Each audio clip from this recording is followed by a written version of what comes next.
Bismillahirrahmanirrahim. Assalamualaikum warahmatullahi wabarakatuh. Yang terhormat Bapak Satrio Adi dan Ibu Beta Noranita selaku dosen penguji, serta Ibu Dinar Mutiara dan Bapak Guru Aryo Tejo selaku dosen pembimbing.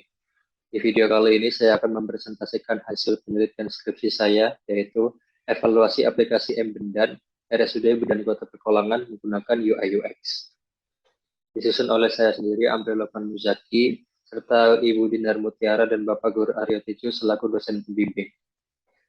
Untuk presentasi kali ini akan dibahas 5 poin. Yang pertama, pendahuluan, tinjauan pustaka, metodologi penelitian, hasil dan pembahasan, serta kesimpulan dan saran.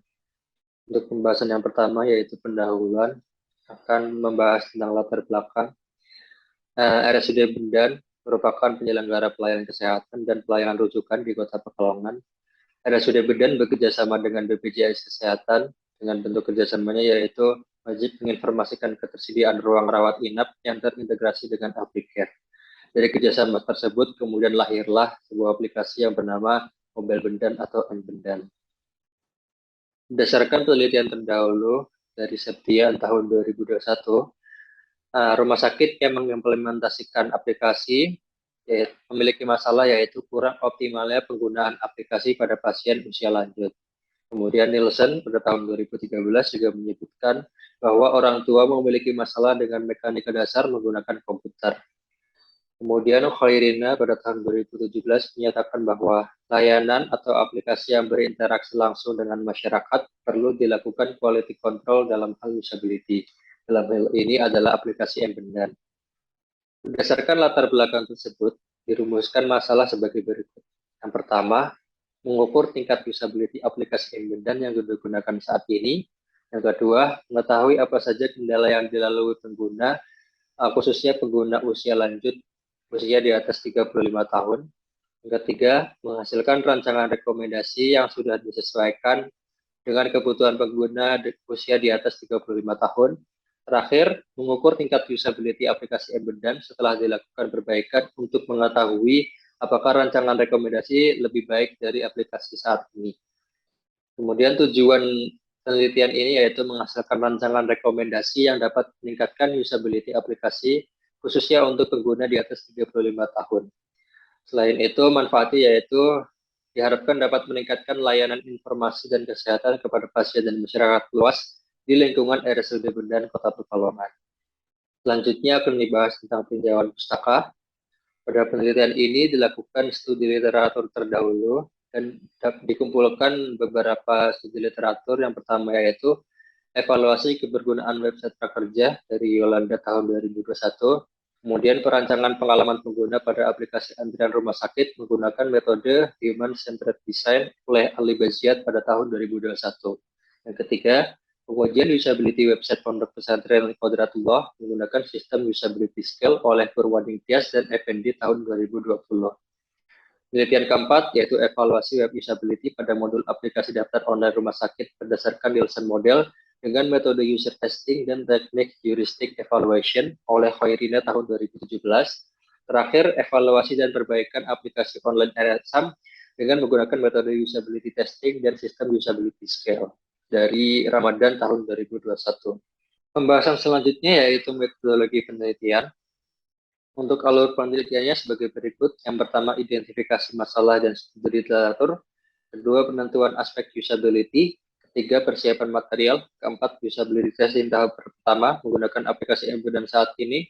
Yang kelima, analisis hasil pengujian pertama. Keenam, rancangan rekomendasi. Ketujuh, usability testing tahap kedua menggunakan rancangan rekomendasi yang telah dibuat. Kedelapan, yang terakhir, analisis perbandingan pengujian tahap pertama dan tahap kedua. Untuk penentuan aspek usability, berdasarkan analisis literatur terdahulu, maka dipilih ISO 9241-11 yang terdiri dari effectiveness, yaitu untuk menilai seberapa efektif aplikasi yang diujikan. Kemudian ada efisiensi untuk mengukur berapa banyak waktu yang dibutuhkan oleh responden untuk mengerjakan tugas di aplikasi. Kemudian ada satisfaction untuk mengukur tingkat kepuasan pengguna setelah menggunakan aplikasi. Untuk persiapan material terdapat 4 tahap, yaitu penentuan lokasi dan alat pengujian, kedua menyusun tes skenario, ketiga menentukan kuesioner, dan keempat menentukan dan mencari responden. Untuk tempat pengujian, saya mendatangi rumah responden secara langsung yang beralamatkan di Kecamatan Ulu Jawi serta Kecamatan Cemal Kabupaten Pemalang dan Kecamatan Seragi Kabupaten Pekalongan. Untuk alat yang saya gunakan yaitu adalah Google Form untuk mencatat kendala serta kesulitan pengguna responden ketika menggunakan aplikasi, serta ada Figma untuk membuat rancangan rekomendasi dan prototipe, serta ada Mesh untuk menjalankan user testing. Adapun device yang saya gunakan yaitu Samsung A50 dengan ukuran layar 6,4 inci dengan sistem operasi Android 11. Terdapat 8 tugas atau tes skenario yang saya ujikan yang dapat dilihat pada layar sebagai berikut. Kemudian untuk kuesioner terdapat 3 poin, yaitu saran dan kritik, kesan tanggapan, dan harapan responden untuk aplikasi yang diujikan. Selain kuesioner sebelumnya, terdapat juga SUS kuesioner atau System Usability Scale, yaitu terdapat 10 pertanyaan yang dapat dilihat pada layar seperti berikut. Untuk penentuan responden, saya bagi menjadi 3 kelompok, yaitu kelompok pertama untuk usia lanjut 35 sampai 55 tahun yang pernah menggunakan aplikasi Embedded. Kemudian untuk kelompok kedua juga usia lanjut usia 35 sampai 55 tahun namun belum pernah menggunakan aplikasi Embedded. Tujuan dari kelompok 1 dan kelompok 2 ini untuk mengetahui apakah terdapat tingkat kemahiran antara pengguna yang sudah menggunakan dan belum menggunakan aplikasi Embedded. Selanjutnya ada kelompok 3 yang dengan kriteria di bawah 35 tahun. Kelompok 3 ini bertujuan untuk mengetahui apakah terdapat kesulitan pada kelompok anak muda ketika menggunakan aplikasi Embedded karena kebanyakan pengguna usia lanjut membutuhkan bantuan orang yang lebih muda. Untuk pelaksanaan usability testing terdapat 3 tahapan. Yang pertama user testing, responden akan menjalankan prototipe untuk menjalankan tes skenario. Setelah user testing, responden akan dilakukan user interview, akan diwawancarai dengan kuesioner yang telah disiapkan sebelumnya. Terakhir adalah analisis hasil untuk menghitung aspek usability. Untuk analisis hasil terdapat beberapa rumus. Untuk menghitung effectiveness digunakan rumus success rate yang ditemukan oleh Nielsen pada tahun 2001 sebagai berikut. Kemudian ada overall relative efficiency atau ORE untuk menghitung aspek efisiensi. Selanjutnya ada sistem usability scale untuk mengukur kepuasan pengguna. Terdapat 10 pertanyaan dengan 5 jawaban skala 1 sampai 5, kemudian dihitung dengan cara seperti berikut. Untuk pembuatan rancangan rekomendasi dibuat berdasarkan kesulitan atau kendala yang dialami oleh responden di pengujian, user testing, dan user interview. Selain itu, diimplementasikan juga 8 Golden Rules yang terdapat 8 prinsip seperti berikut. Selanjutnya yaitu hasil dan pembahasan. Untuk hasil usability testing tahap pertama, pada aspek effectiveness, kelompok 1 mendapatkan nilai 67,5%, kelompok kedua mendapatkan nilai 61,25%, kemudian kelompok 3 sebanyak 90%. Terdapat perbedaan antara kelompok 1 dan kelompok 2, di mana kelompok 1 memiliki nilai yang lebih tinggi.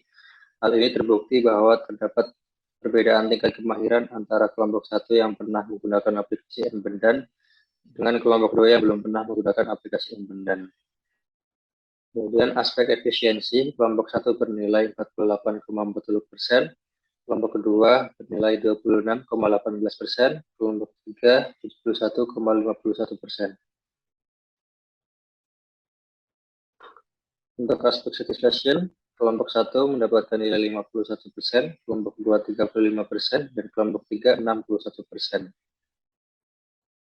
Setelah user testing, selanjutnya terdapat hasil user interview.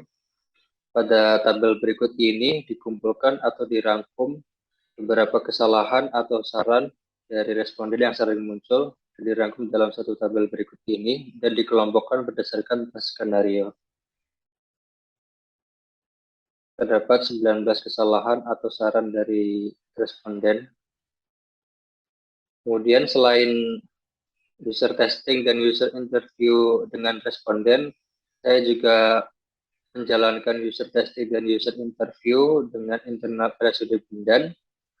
Adapun tujuannya yaitu agar melibatkan internal RSUD Bindan dalam pembuatan rancangan rekomendasi. Adapun saran dan rekomendasinya yang pertama yaitu menggunakan warna hijau sebagai warna utama yang merupakan warna branding dari RSUD Bidan Kota Pekalongan.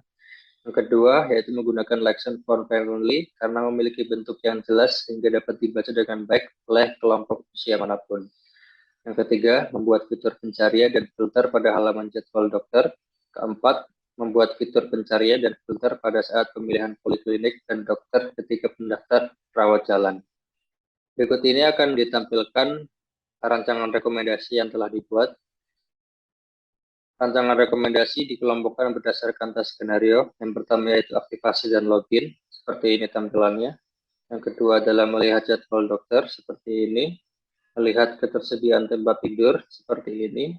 Melihat profil diri lengkap, tampilannya seperti ini.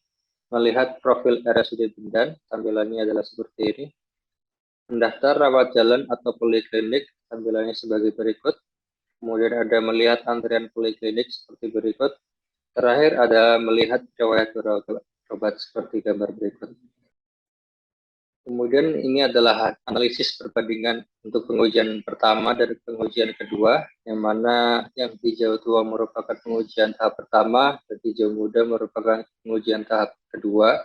Untuk aspek efektivitas, kelompok 1 mengalami peningkatan dari 67,5% menjadi 91,25%. Kelompok 2 naik juga menjadi 85% dan kelompok 3 naik tipis dari 90 menjadi 97,5%. Selanjutnya untuk aspek efisiensi, kelompok 1 mengalami kenaikan yang cukup pesat, yaitu 48,40% menjadi 74,22%. Kemudian kelompok 2 mengalami kenaikan yang sangat pesat, 26,18% menjadi 80,14%.